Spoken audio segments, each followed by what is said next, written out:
शादी वाले दिन मेरी पत्नी घर से भाग गई। रिश्तेदार हमारा मजाक न उड़ाएं, इसलिए मेरी माँ ने मेरी शादी अपनी सहेली की बेटी से कर दी। लेकिन मैं ये शादी नहीं करना चाहता था, क्योंकि वो अभी बहुत छोटी थी। अब मैं उसको कैसे समझाऊं कि शादी की पहली रात पति पत्नी क्या करते हैं। अभी मैं यही सोच रहा था कि मेरी कम उम्र पत्नी ने अचानक। मैं घर में सबसे छोटा था, मुझसे बड़े दो भाई और दो बहनें थीं। वो सब शादीशुदा थे। मैं सबका लाडला था। ज्यादातर ऐसा ही होता है कि मुंह से बात निकलती नहीं कि पूरी हो जाती है। हमारा घराना एक खुशहाल घराना था।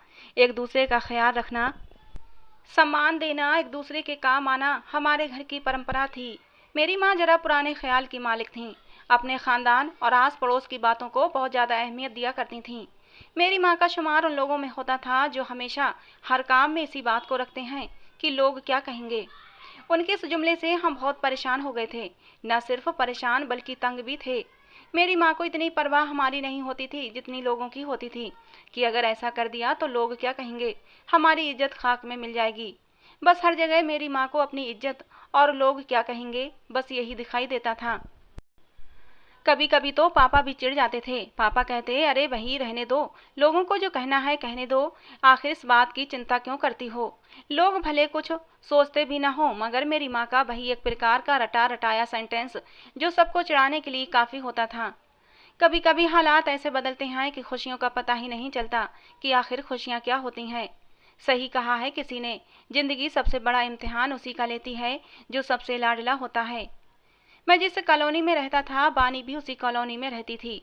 वो जब भी कॉलेज जाती तो रास्ते में आते जाते मैं उसे देखा करता था और मुश्किल से ही अपने दिल को संभाल पाता था। मगर हमें कब पता होता है कि हमारी जिंदगी में कब कौन आ जाता है और हमारे लिए इतना इम्पोर्टेंट हो जाता है कि हम उसके बिना जीने के बारे में सोच भी नहीं सकते। ऐसा ही हाल मेरा हुआ था। बानी इतनी खूबसूरत थी कि उसे एक नज़र देखें तो दोबारा देखने की इच्छा जरूर होती है। वो किसी परी से कम नहीं थी। ऐसा लगता था जैसे भगवान ने उसे बड़ी फुर्सत में बनाया हो। मैं अपनी पढ़ाई से फ्री हो चुका था और नौकरी न मिलने की वजह से ज्यादातर मोहल्ले में इधर उधर खड़ा हुआ पाया जाता था। एक दिन बानी कॉलेज के लिए निकली तो रास्ते में ही मैंने उसे रोक लिया। सोचा उससे बात करके देखता हूँ कि क्या कहती है। लेकिन मेरी इस हरकत से वो बहुत ज्यादा घबरा गई थी। मगर मैंने सिर्फ उसके भाई का नाम लेकर उसके बारे में पूछा। मैंने पूछा कि आकाश आजकल दिखाई नहीं देता, कहाँ है। उसकी घबराहट देखकर मेरी कुछ और कहने की हिम्मत ही नहीं हुई थी, बल्कि उसकी इतनी ज्यादा घबराहट देखकर मुझे शर्मिंदगी होने लगी थी कि मेरी वजह से वो कितनी परेशान हो गई थी। हालांकि उस दिन मेरा पक्का इरादा था कि अपनी मोहब्बत का इजहार करूंगा। इधर मेरी माँ मुझे नौकरी तलाश करने पर जोर डाल रही थीं। उनकी एक ही रट थी कि जल्दी नौकरी तलाश करो ताकि तुम्हारी भी शादी कर सकूं। और मैं अभी ये सब नहीं चाहता था, क्योंकि सब दोस्त कहते थे कि शादी एक बहुत बड़ी जिम्मेदारी होती है, या यूं कहना चाहिए कि बहुत बड़ी बर्बादी होती है। इंसान बस पत्नी और बच्चों में फंस कर रह जाता है, फिर उसे दुनियादारी का कोई होश नहीं रहता। सारी जिंदगी के मजे तो शादी से पहले तक ही होते हैं, बाद में तो बस सजा मिलती है। मुझे भी अंदाजा था कि इंसान शादी के बाद कितना परेशान रहता है। मैंने खुद देखा था, क्योंकि मेरे दोनों बड़े भाई शादीशुदा थे और किस तरह अपनी पत्नी और बच्चों के बीच फंसे रहते थे, रोज भागम भाग करते रहते थे। खैर शादी तो करना ही पड़ती, जिंदगी अकेले नहीं कटती। मगर मैं अभी फिलहाल शादी नहीं करना चाहता था। मेरा ख्याल था कि बानी की पढ़ाई पूरी हो जाए तो अपनी माँ को अपनी पसंद बताकर उसका हाथ मांग लूंगा। अभी माँ को कुछ कहने की हिम्मत नहीं पड़ती थी। मैं सोचता था तब तक बानी की भी पढ़ाई हो जाएगी और मेरी भी नौकरी लग जाएगी। मैं रोज अपनी फाइल्स उठाता और अलग अलग कंपनियों में अपनी किस्मत आजमाने चला जाता। इन जगहों पर मेरे जैसे और भी न जाने कितने लड़के आने वाले फ्यूचर के सपने सजाए हुए बैठे होते थे। इतने सारे लोगों में से किसी एक की किस्मत जगती और वो भगवान का धन्यवाद करके खुशी खुशी वापस चला जाता, और बाकी सब मुंह लटकाए अपनी फाइल बगल में दबाए किसी और जगह किस्मत आजमाने निकल जाते। ये तो रोज का रूटीन बन चुका था। अपनी फाइल लिए कई घंटे किसी कंपनी में खड़े होना, अपनी बारी का इंतजार करना और फिर मुंह लटकाकर वापस फाइल उठाकर घर आ जाना और फिर किस्मत को कोसना। ये सिर्फ मेरे ही साथ नहीं होता था, बल्कि वहाँ न जाने कितने लोग ऐसे थे जो अपनी किस्मत आजमाने आते थे और इसी तरह मुंह लटकाए वापस चले जाते थे। मैं भी अपनी बानी को आते जाते देखता तो ठंडी आहें भरता कि कब मुझे नौकरी मिलेगी और कब मैं अपनी माँ को रिश्ते के लिए बानी के घर भेजूंगा। मेरे घर से 2 घर छोड़कर ही बानी के घर के करीब मेरे मोहल्ले का एक लड़का रहता था। उसका नाम समीर था। उससे मेरी ज़्यादा दोस्ती नहीं थी, बस ऐसे ही थोड़ी सी हाय हेलो थी। कभी कभी क्रिकेट टीम में होने की वजह से हमारी एक दूसरे से मुलाकात हो जाती थी। अच्छी शक्ल सूरत का लड़का था। उसके बाल घुंघराले थे और रंग भी गोरा था। वो भी आजकल नौकरी की तलाश में था। उसकी पढ़ाई भी पूरी हो चुकी थी। मैंने अक्सर नोट किया था कि वो बानी को उसी नज़र से देखता है जिस नज़र से मैं उसको देखा करता था। फिर मैंने सोचा हो सकता है मेरा वहम हो, या फिर वैसे भी सब लड़कों की आदत होती है लड़कियों को ताड़ते रहना। मैं अक्सर यही सोचता कि लड़के तो आते जाते लगभग हर लड़की को ताड़ते रहते हैं। यकीनन ये भी ऐसे ही देखता होगा। मगर एक दिन मैंने महसूस किया कि जब बानी वहां से गुजरती है और वो लड़का उसे देखता है, तो फिर बानी भी उसे देखकर मुस्कुरा देती है। एक दो बार तो बस मैंने ऐसे ही नोटिस कर लिया, फिर उसके बाद मैंने खास ध्यान देना शुरू कर दिया तो सच में दोनों की आंखें चार होते ही दोनों हल्के से मुस्कुरा देते थे। मेरे लिए ये बात बहुत ही तकलीफ देने वाली थी, लेकिन मैं बेबस था, कुछ नहीं कर सकता था, क्योंकि बानी से मेरा कोई संबंध नहीं था। मैं किस रिश्ते के आधार पर बानी को उस लड़के के करीब जाने से रोकता? बस घर जाकर कमरे में पड़ा कुड़ता रहता और प्लानिंग करता रहता कि किसी तरह बानी को अपने दिल की हालत के बारे में बता दूं और उस लड़के से पीछा छुड़ाऊं। मुझे कोई तरीका समझ में नहीं आता था। एक तो नौकरी की समस्या, दूसरी तरफ मेरी मोहब्बत जो मुझसे दूर जाती दिखाई दे रही थी। मेरी परेशानी दिनों दिन बढ़ती जा रही थी। क्या करूं, मुझे क्या करना चाहिए? अपनी दिन रात की सोचों से मैं परेशान रहने लगा था और अब घर वालों को भी मेरी दिनों दिन खराब होती हालत से परेशानी होने लगी थी कि आखिर बात क्या है। वो मुझसे अक्सर पूछते कि तुम क्यों इतना परेशान रहते हो, जो बात है वो बताओ। तो मैं टाल देता और नौकरी का कहकर चुप करा देता कि नौकरी नहीं मिल रही इसीलिए परेशान हूँ। लेकिन जो मेरी असल समस्या थी वो अभी मैं बताना नहीं चाहता था। मगर कब तक? आखिर एक दिन बड़ी भाभी मेरे कमरे में आईं और उन्होंने बड़ा हौसला दिलासा दिया, खूब बातें की और मुझे दिल की बात कहने पर राजी कर ही लिया। और फिर मैंने भी उनके सामने बानी के बारे में सब कुछ बता दिया। मैंने कहा कि मैं बानी से प्यार करता हूँ और उससे शादी करना चाहता हूँ। मैंने भाभी से कहा कि नौकरी नहीं मिल रही, नहीं तो अब तक मैं बानी के घर अपना रिश्ता भेज चुका होता। भाभी ने मेरी हिम्मत बंधाई, मुझे हौसला दिया कि परेशान मत हो, जब तुम्हें नौकरी मिल जाएगी तो हम सबसे पहला काम यही करेंगे कि तुम्हारा रिश्ता बानी के घर लेकर जाएंगे। उन्होंने मुझे ये भी दिलासा दिया कि तुम तब तक ऐसा करो, बानी को साफ शब्दों में अपनी मोहब्बत का इजहार कर दो। भाभी काफ़ी देर तक मुझे दिलासा देती रहीं और समझाती रहीं। मुझे काफ़ी हौसला मिला कि एक तरफ का मामला तो ठीक हो गया था। मैं अब दिलो जान से नौकरी की तलाश में निकलता। जहाँ कोई बताता मैं उधर अपनी किस्मत आजमाने चला जाता। और फिर भगवान की कृपा हुई कि एक जगह मुझे नौकरी मिल ही गई। जॉब अच्छी थी, मुझे बहुत सुकून मिला, घर वाले भी बहुत खुश हुए। अपनी खुशी में मैं बानी को भी शामिल करना चाहता था। सोचा शाम को भाभी को कहूँगा कि मेरे साथ उसके घर चलें और बानी और उसकी मम्मी को ये खुशखबरी दें और इशारों इशारों में उन्हें बताएं कि हम बानी से रिश्ता जोड़ना चाहते हैं। पहले तो भाभी नहीं मान रही थीं, लेकिन मेरे बार बार कहने पर भाभी मान गईं। मुझे बहुत खुशी हुई। मैं बहुत खुश था और ऐसा लग रहा था कि चीख चीख कर अपनी खुशी का इजहार करूं, मगर ये बचकाना इच्छा मैंने अपने दिल में ही दबाए रखी। उसी समय मैं छत पर चला आया और छत पर जाकर एक लंबी गहरी सांस ली। उसी दौरान मेरी नज़र सामने वाले घर की छत पर खड़ी उसी लड़के पर पड़ी जो मेरे ख्याल में बानी के साथ सेट था। मेरी सांस वहीं की वहीं रुक गई थी। मेरी आंखों में नफरत और दिमाग में गुस्से की आंधियां चलने लगीं, क्योंकि वो पूरी ध्यान से बानी से इशारों में कुछ बातें कर रहा था। बानी अपने आंगन में खड़ी थी। मेरा हाथ खुद ब खुद गुस्से से मुक्के की शक्ल में बन चुका था। मैं अपने जज्बातों पर काबू नहीं पा रहा था। इतने में बानी की नज़र मुझ पर पड़ गई और वो जल्दी से कमरे में चली गई। मैं नफरत से उस लड़के को घूरने लगा। मुझे उस पर बहुत ज़्यादा गुस्सा आ रहा था। मैं मन ही मन बड़बड़ाया कि मैं इस लड़के को छोड़ूंगा नहीं। कुछ देर बाद वो लड़का भी नीचे उतर गया। मैं फिर सोचने लगा कि अब क्या करूं। इससे पहले कि पानी सर से ऊंचा हो जाए, मुझे कोई कदम उठाना ही पड़ेगा। मुझे जल्दी ही कुछ करना होगा। यही सोचते हुए मैं नीचे आ गया। सबने मिलकर खाना खाया। फिर मैंने भाभी को सारी बात बताई और भाभी से कहा कि आप मम्मी से बात करो और उन्हें इस रिश्ते के लिए तैयार करो। मैं जल्द से जल्द शादी करना चाहता हूँ। भाभी ने मुझे तसल्ली दी और कहा कि मैं आज ही मम्मी से बात करती हूँ और उन्हें तुम्हारी पसंद के बारे में बताऊंगी। जल्दी ही समस्या का कोई हल निकालते हैं। भाभी ने यह भी कहा कि खुद को ठंडा रखो, उस लड़के को इग्नोर करो। और मैंने ऐसा ही करने की कोशिश की, मगर मैं अंदर ही अंदर कुढ़ रहा था और डर भी रहा था मुझसे पहले ही मेरी बानी को ना ले उड़े। मेरी चिंता देखकर भाभी ने मम्मी को सारी बात बताई। पहले तो मम्मी नहीं मानी कि अभी नहीं, अभी अभी तो नौकरी लगी है, वैसे भी मोहल्लेदार हैं, बातें ना बने, लोग क्या कहेंगे कि जरूर लड़का और लड़की पहले से सेट थे। लेकिन किसी न किसी तरह भाभी ने माँ को तैयार कर ही लिया और फिर मम्मी और भाभी बानी के घर रिश्ता लेकर चले गए। और जब तक उसके घर में रहे मैं बेचैनी से इधर उधर टहलता रहा और दिल ही दिल में भगवान से प्रार्थना करता रहा कि भगवान करे उसकी माँ राजी हो जाए, कोई परेशानी ना हो। यही कोई 2-3 घंटे के बाद वो दोनों वापस आ गईं। मैं जल्दी से उनके सामने गया, मुझे देखकर देखकर बताएं कि कोई खुशखबरी है या नहीं। पर वो दोनों मेरी तरफ एक नज़र देखकर अंदर चली गईं। मेरा दिल जोर जोर से धड़कने लगा। कई तरह के ख्याल 1 मिनट के अंदर ही दिमाग में चक्कर लगाने लगे और मुझे परेशान करने लगे। यानी कि बात नहीं बनी। मैं सोचता हुआ उनके पीछे कमरे में चला गया और मम्मी और भाभी के चेहरे को गौर से देखने लगा।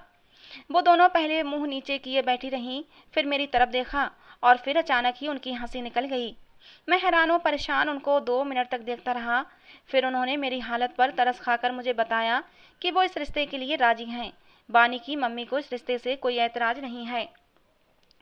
मैं खुशी से चीख पड़ा था। भाभी ने कहा, हाँ भाई खुश हो जाओ, समझो तुम्हारा काम हो गया।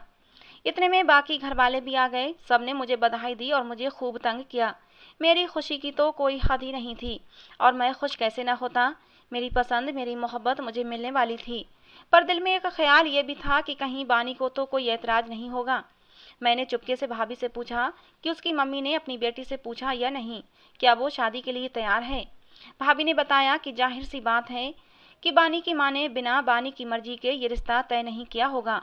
और फिर बानी ही चाय बनाकर लेकर आई थी और जब मम्मी ने उसे रिश्ते की बधाई दी तो वो चुप रही थी, बस हल्के से मुस्कुरा दी थी। मतलब माँ बेटी के बीच जरूर बातचीत हो चुकी थी और आंटी ने उससे पूछ कर ही हाँ की होगी। ये सब सुनकर मुझे बहुत सुकून मिला। मुझे ऐसा लग रहा था कि जैसे मैंने कोई किला जीत लिया हो, सामने वाले लड़के पर बाजी मार ले गया था। घर में खुशी की लहर दौड़ गई थी। सब बातें करने लगे थे कि कब शादी का दिन रखें, शादी में ये करेंगे वो करेंगे, और साथ ही साथ मुझे छेड़ भी रहे थे। एक हंगामा सा मच गया था घर में। खैर मैं अगली सुबह तैयार होकर ऑफिस चला गया। जाते हुए बानी के दरवाजे पर नजर डाली कि शायद वो नजर आ जाए, शायद कहीं मिल जाए। मुझे उसकी मर्जी जानना थी। मैं अपने कानों से उसकी हाँ सुनना चाहता था, लेकिन वो मुझे कहीं नजर न आई। दिन गुजरते जा रहे थे। एक दिन सबने कहा कि बानी की मम्मी से शादी की तारीख मांग ली जाए, मामला यूं लटकाए रखना ठीक नहीं। सबने फैसला किया कि आज शाम मम्मी और दोनों भाभियां जाकर बानी की मम्मी से शादी की तारीख ले आएंगे। भाभी ने फ़ोन करके उनकी मम्मी को बता दिया था कि आज शाम हम तारीख लेने आ रहे हैं। उन्हें भी कोई ऐतराज नहीं था, सब बहुत खुश थे। शाम को मम्मी और दोनों भाभियां बानी के घर तारीख लेने चली गईं। हम सब इसी इंतजार में थे कि कब वो वापस आएं और पता चले कि शादी की डेट कब की तय हुई है और फिर हम वैसे ही तैयारी शुरू करें। मुझे बहुत ज़्यादा बेचैनी थी। 3 घंटे बाद मम्मी और भाभियां घर आईं। हम सब उनके आसपास जमा हो गए। पता चला 2 महीने के बाद की तारीख तय हुई है। सब ने एक दूसरे को बधाई दी और मिठाई मंगवाकर हम सब ने मुंह मीठा किया। मैं उस दिन बहुत खुश था। घर में भी खुशी का माहौल था। सब शॉपिंग की लिस्ट तैयार करने में लगे हुए थे, अपने अपने कपड़ों की बातें करने लगे। अब मैं भी अंदर से सुकून महसूस कर रहा था और अपना पूरा ध्यान अपनी जॉब पर लगा चुका था। मैं बहुत मेहनत करने लगा था। मैं चाहता था कि शादी तक अपने बॉस का दिल जीत सकूं। उस दिन के बाद से मुझे बानी कभी नजर नहीं आई थी। बहुत कोशिश की मगर उसे देखने में नाकाम रहा। लेकिन फिर भी सुकून था कि अब उसका नाम मेरे नाम के साथ जुड़ चुका है। घर वाले शादी की तैयारी में लगे हुए थे। दिन तेजी से गुजरते जा रहे थे। हम सबके अंदर जैसे बिजली की सी तेजी आ चुकी थी। घर में एक हलचल मची हुई थी। समय के गुजरने का पता ही नहीं चला और फिर दिन पास आते गए। मेरे लिए शादी की ड्रेस पसंद की गई। दुल्हन के कपड़े भी तैयार हो रहे थे। सबके चेहरे पर खुशी फूटी पड़ रही थी। भाभी और बहनों ने ढोलक रख ली थी। दोपहर तक शॉपिंग करती और रात को कामों से फ्री होकर ढोलक लेकर बैठ जाती। मुझे बीच में बिठाकर खूब गाने बजाए जाते। मैं भी उन गानों में शामिल हो जाता।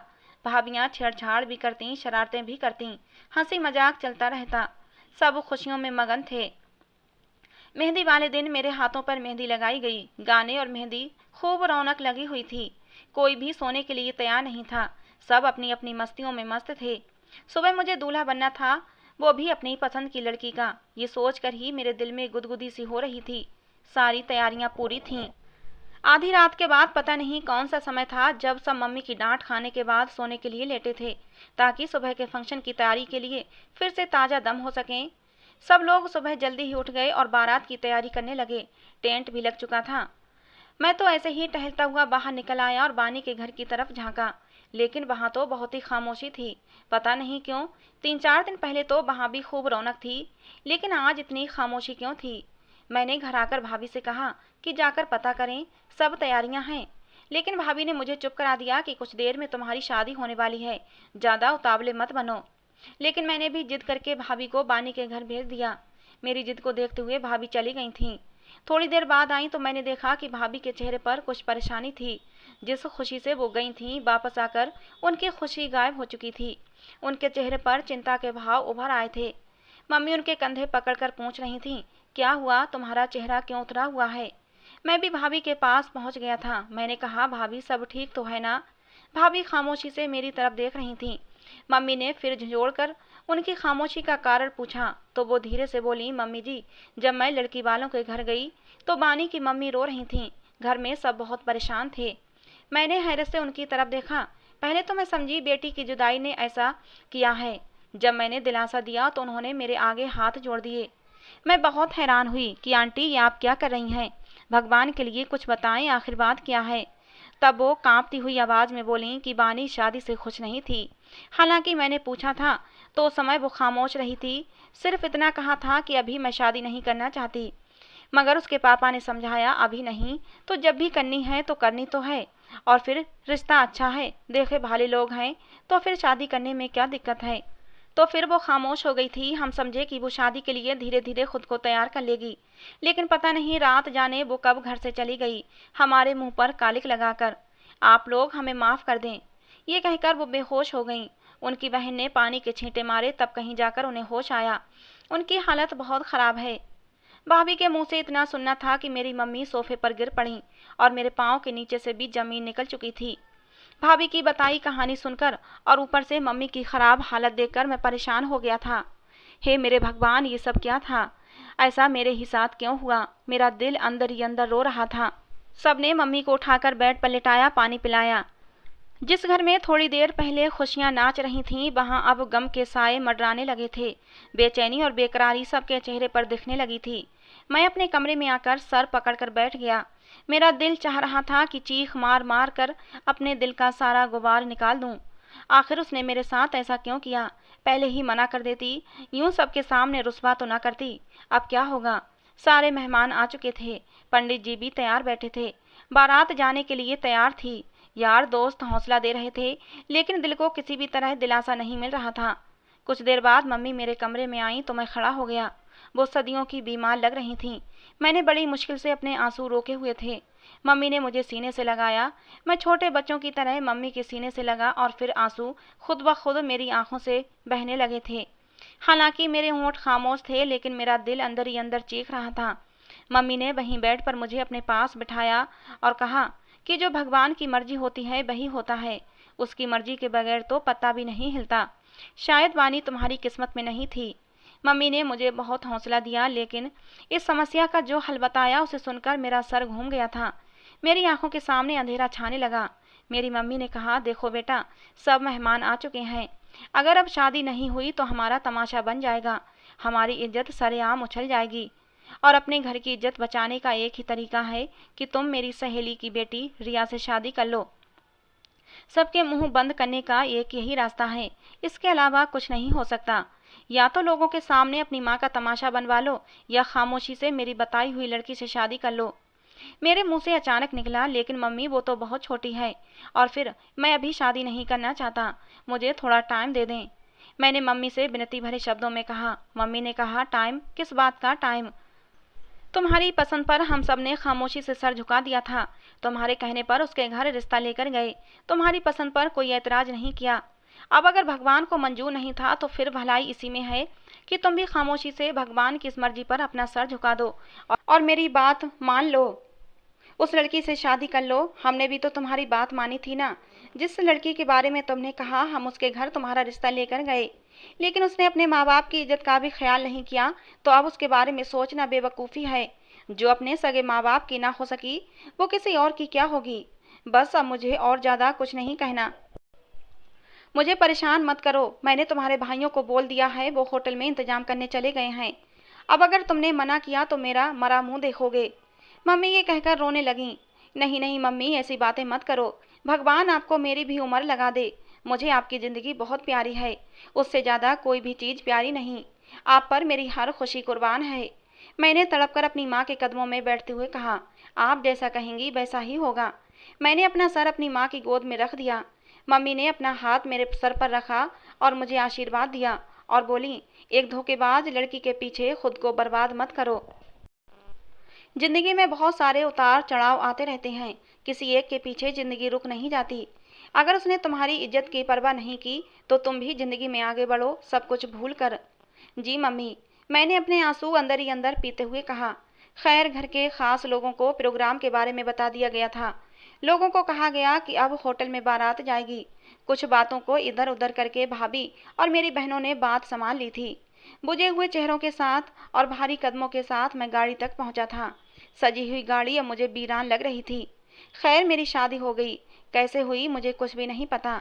अब मुझे शादी में कोई दिलचस्पी नहीं थी, बस मेरी माँ को दिया हुआ वादा निभा रहा था। अपनी सोचों में इतना गुम था कि पता ही नहीं चला कब दुल्हन लेकर मैं वापस आ गया। मुझे ये सब एक भयानक सपना लग रहा था। बारात भी गई, दुल्हन भी आई, मगर सब एक मजबूरी में किया गया।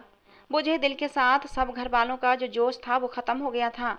ये सब एक रस्म निभाई गई थी, लोगों का मुंह बंद रखने के लिए, या फिर यूं कहें अपनी इज्जत बचाने के लिए। मजबूरी में ये शादी हुई थी या फिर जबरदस्ती करवाई गई थी। मैं सोफे पर किसी लाश की तरह गिर गया। सब मेरी हालत को अच्छी तरह समझ रहे थे।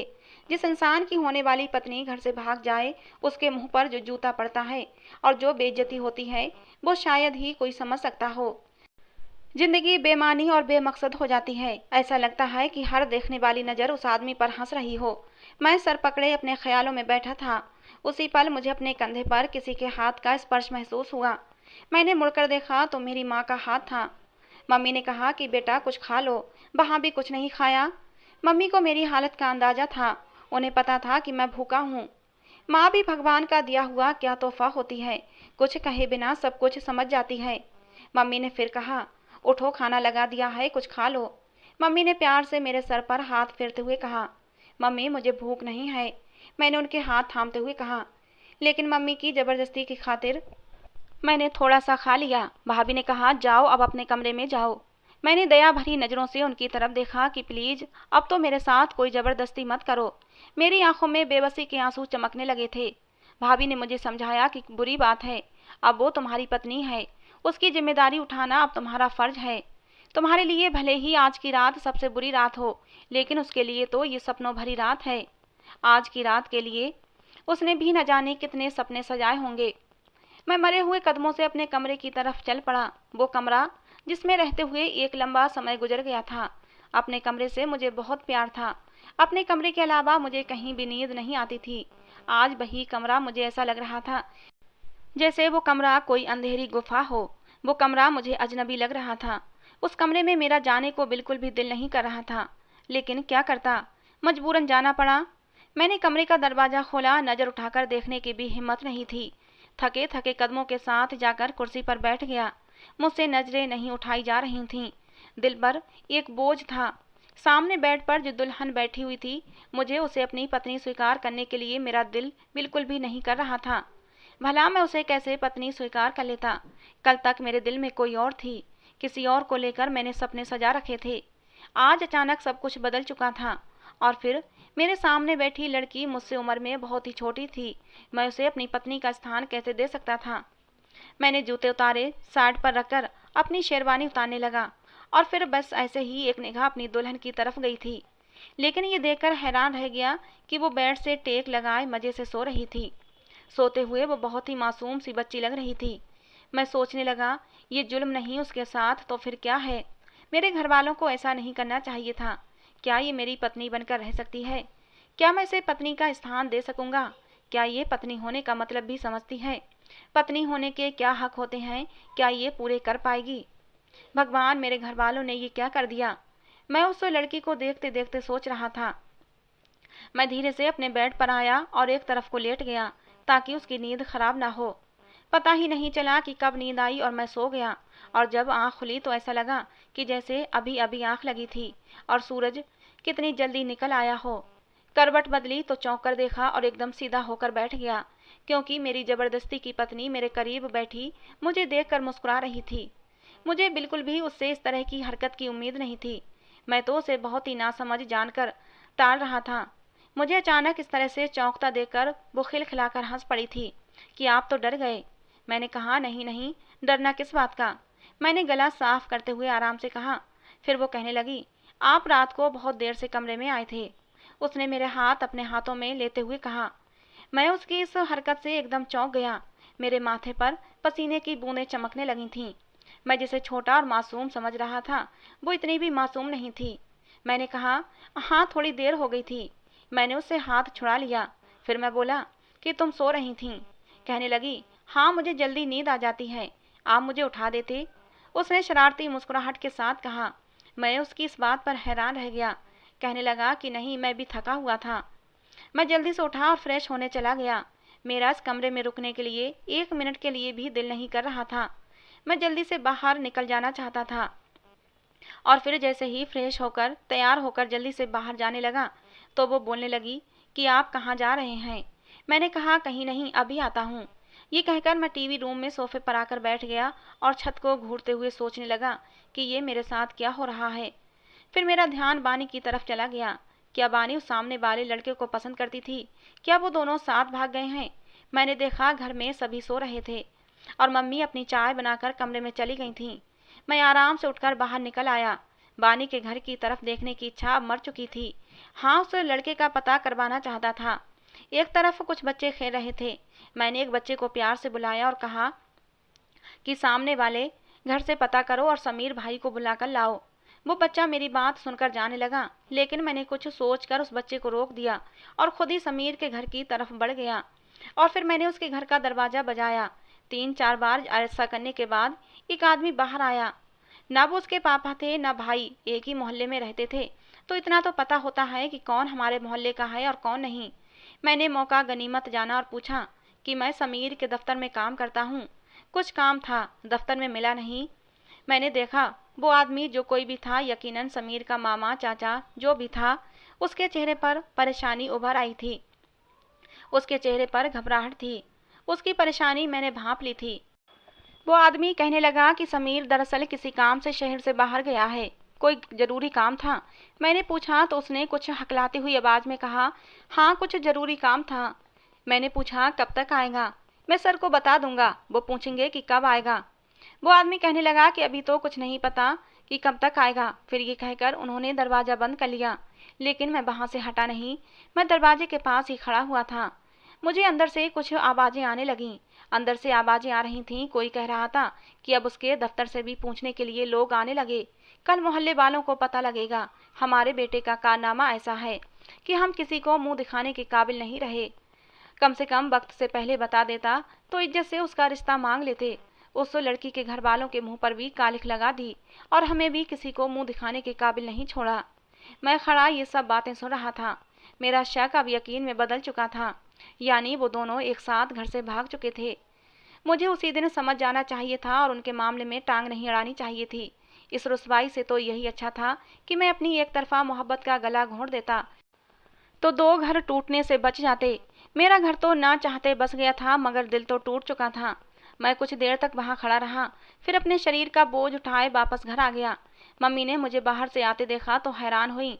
कहने लगी, तुम कब बाहर गए थे और फिर क्यों गए थे? तबीयत तो ठीक है? उन्होंने चिंताजनक शब्दों में पूछा। मैंने कहा, मम्मी, बस ऐसे ही चला गया था। मम्मी ने पूछा, अच्छा ये बताओ, रिया सो रही है या जाग गई? मैंने ऐसे ही लापरवाही से कहा, मुझे नहीं पता, शायद जाग गई होगी, आप खुद ही जाकर देख लो। मैं वहीं सोफे पर लेट गया। मेरे दिमाग में समीर के घर से आने वाली बातें गूंज रही थीं। मैं सोचने लगा, इसका मतलब वो दोनों एक दूसरे से मोहब्बत करते थे और मेरे साथ रिश्ता होने पर दोनों ने घर से भाग जाना सही समझा। उफ, कितना भयानक और तकलीफ भरा कदम उठाया उन दोनों ने। अगर बानी पहले से ही अपनी पसंद अपनी माँ को बता देती तो ये सब कुछ ना होता। ये सब कुछ मेरी वजह से हुआ। अगर उनकी मोहब्बत सच्ची थी तो कसम से मैं रास्ते से हट जाता, यूं सबके घर वालों को परेशानी से बचा लेता। एक बार तो कहती, ये मोहब्बत क्या इतनी खुदगर्ज होती है, या फिर बेवकूफ़ या अंधी? क्यों सोचने समझने की सलाहियतें ख़त्म हो जाती हैं? नहीं, मोहब्बत जज्बाती हो सकती है, मगर बेवकूफ़ नहीं। सच्ची मोहब्बत अपनों को दुख नहीं देती। ये क्या कर दिया दोनों ने। मैं अपने सर पर धीरे धीरे मुक्के मार रहा था। तभी मम्मी मेरे कमरे से बाहर आईं और सीधा मेरे पास आकर बोलीं, क्या हुआ मेरे बच्चे, क्या सर में दर्द है? लाओ मैं दबा दूं। मम्मी ने बड़े प्यार से मेरे सर पर हाथ रखा। नहीं मम्मी, आप खुद भी बहुत थकी हुई हैं, आप आराम करें, मैं गोली खा लूंगा तो ठीक हो जाएगा। मम्मी ने मेरा माथा चूमा और चली गईं। मैं पछतावी की चक्की में पिस रहा था, मगर अब क्या हो सकता था। इस जिंदगी को अब खामोशी से गुजारना ही था और समझौते की पटरी पर चलना था, अपने लिए और अपनों के लिए। धीरे धीरे सब कुछ रूटीन पर आने लगा था और मैं फिर से ऑफिस जाने लगा था। लेकिन मैंने अब तक अपनी पत्नी को हाथ भी नहीं लगाया था। हालांकि मुझे अंदाजा हो गया था कि वो बहुत ही अच्छी और समझदार है। वो कम उम्र जरूर है, लेकिन बेवकूफ़ नहीं। उसने बहुत ही समझदारी के साथ पूरा घर संभाल लिया था। उसके अच्छे व्यवहार से सब घर वाले बहुत खुश थे। मेरी भी बहुत सेवा करती थी, मेरे साथ हंस हंस कर बातें करती।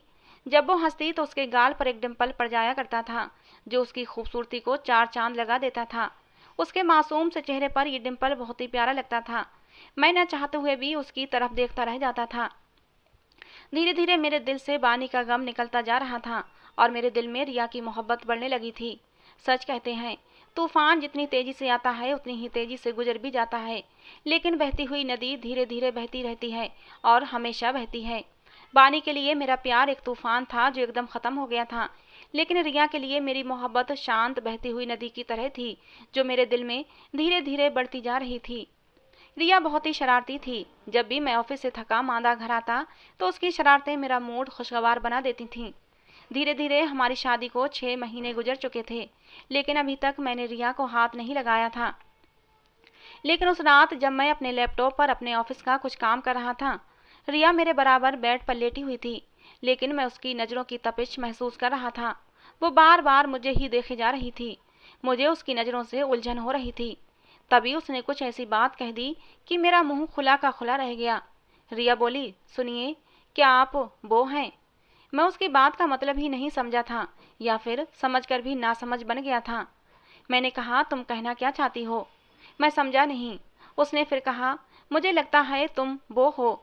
इस बार मुझे गुस्सा आ गया। मैंने कहा, देखो मैं एक नॉर्मल इंसान हूँ और मुझसे इस तरह की बातें करने की तुम्हारी हिम्मत कैसे हुई? मेरी बात पर वो खिलखिलाकर हंस पड़ी। कहने लगी, हमारी शादी को 6 महीने हो गए हैं, लेकिन तुम मेरे पास ही नहीं आते। तो मैं समझी कि तुम नामर्द हो, लेकिन कोई बात नहीं। अगर तुम नामर्द भी हुए तब भी मैं तुम्हारे साथ पूरी जिंदगी गुजार लूंगी, क्योंकि मुझे तुमसे मोहब्बत हो गई है। रिया ने इतनी बेबाकी के साथ अपनी मोहब्बत का इजहार कर दिया, मैं तो उसे आंखें फाड़े देखता रह गया। लेकिन उसकी नामर्द वाली बात पर मुझे गुस्सा आ गया था। मैंने रिया से कहा कि मैं नामर्द नहीं हूँ। मेरी बात पर रिया की आंखों में फिर शरारत उभर आई थी, और फिर उस रात मैंने रिया पर साबित कर दिया कि मैं नामर्द नहीं हूँ। मैंने उसके खूबसूरत और नाजुक से शरीर को बाहों में भर लिया था और पूरी रात अपनी मोहब्बत से शराबोर करता रहा। अब तक मेरे मन को शायद बानी जकड़े हुए थी, लेकिन अब मेरे मन पर पूरी तरह रिया का कब्जा हो चुका था। रिया को बाहों में भरते ही बानी का ख्याल दूर दूर तक मेरे दिमाग में नहीं था। अब सिर्फ रिया ही मेरी जिंदगी थी, रिया ही मेरी मोहब्बत थी। मेरी और रिया की शादीशुदा जिंदगी की शुरुआत हो चुकी थी और मैं रिया के साथ बहुत खुश था। मुझे रिया से कोई शिकवा नहीं था। दिनों दिन मेरी मोहब्बत रिया के लिए बढ़ती ही जा रही थी। कभी कभी तो मुझे खुद पर हैरत होती थी कि भला वो क्या था जो मैं बानी के लिए महसूस करता था, क्योंकि अब तो मेरे दिल में बानी का कोई नाम ही नहीं था। कुछ समय बाद पता चला कि समीर वापस लौट आया है, लेकिन बानी नहीं आई थी। मुझे पता था कि बानी और समीर साथ गए थे। समीर के माँ बाप को भी पता था कि बानी और समीर साथ गए थे, लेकिन जब समीर आ गया तो बानी क्यों नहीं आई? मेरे दिल में खुदबुद होने लगी थी। बानी के माँ बाप को शायद पता नहीं था कि बानी किसके साथ गई है। वो लोग तो यही सब्र किए बैठे थे कि उनकी लड़की घर से भाग गई है और किसी के साथ जिंदगी हंसी खुशी गुजार रही होगी। लेकिन समीर को देखकर मुझे बानी के लिए इंसानियत के नाते चिंता होने लगी थी। पता नहीं वो कहाँ कहाँ धक्के खा रही होगी, लेकिन जो कुछ उसके नसीब में हुआ है खुद उसने ही अपने हाथों लिखा है। इसमें कोई किसी का कुछ नहीं बिगाड़ सकता। शायद माँ बाप का दिल दुखाने वाली लड़कियों का यही अंजाम होता है। वो कभी जिंदगी में खुश नहीं रह सकती। माँ बाप के फैसले कभी गलत नहीं होते। वो तो अपने बच्चों के लिए हमेशा भला ही सोचते हैं। मैंने रिया पर एक प्यार भरी नज़र डाली। वो भी मुझे देखकर मुस्कुरा रही थी। मेरी जिंदगी में तो अब किसी बात की भी कोई कमी नहीं थी, लेकिन इंसानियत के नाते मैं सब कुछ जानकर भी अनजान नहीं बन सकता था। मैंने बानी के माँ बाप को सारी सच्चाई बताई, समीर और बानी के बारे में। और फिर बानी के माँ बाप ने पुलिस के जरिए समीर से पूछताछ की तो उसने सच उगल दिया कि वो बानी को साथ ले गया था। वो बिना शादी के ही एक साथ रह रहे थे। समीर ने बताया कि 2 महीने तक साथ रहने के बाद मैंने बानी को छोड़ दिया था। बानी डर की वजह से अपने माँ बाप के पास नहीं आना चाहती थी, वहीं कोई छोटी मोटी नौकरी करके अपना गुजारा कर रही थी। पुलिस के जरिए बानी के माँ बाप बानी को वापस ले आए और अब इस इंतजार में बैठे हैं कि बानी की किसी अच्छी जगह शादी हो जाए। कहानी के अंत में इतना ही कहना चाहूँगा कि शादी एक पवित्र बंधन होता है। इसमें लड़के और लड़की दोनों की रजामंदी जरूरी होती है। शादी से पहले खुलकर अपने माँ बाप से बात करें। अगर अपना होने वाला जीवन साथी पसंद नहीं तो अपने माँ बाप को अपनी पसंद के बारे में बताएं। हो सकता है आपके माँ बाप आपको समझें और सही फैसला लेने में आपकी मदद करें। तो दोस्तों, ये थी आज की हमारी कहानी। आपको कैसी लगी ज़रूर बताना। पसंद आई हो तो प्लीज़ लाइक करना। ऐसे ही रोज़ एक नई कहानी सुनने के लिए हमारे चैनल को सब्सक्राइब करना। कहानी को अंत तक सुनने के लिए आप लोगों का बहुत बहुत धन्यवाद दोस्तों। मिलते हैं अगली किसी नई कहानी के साथ।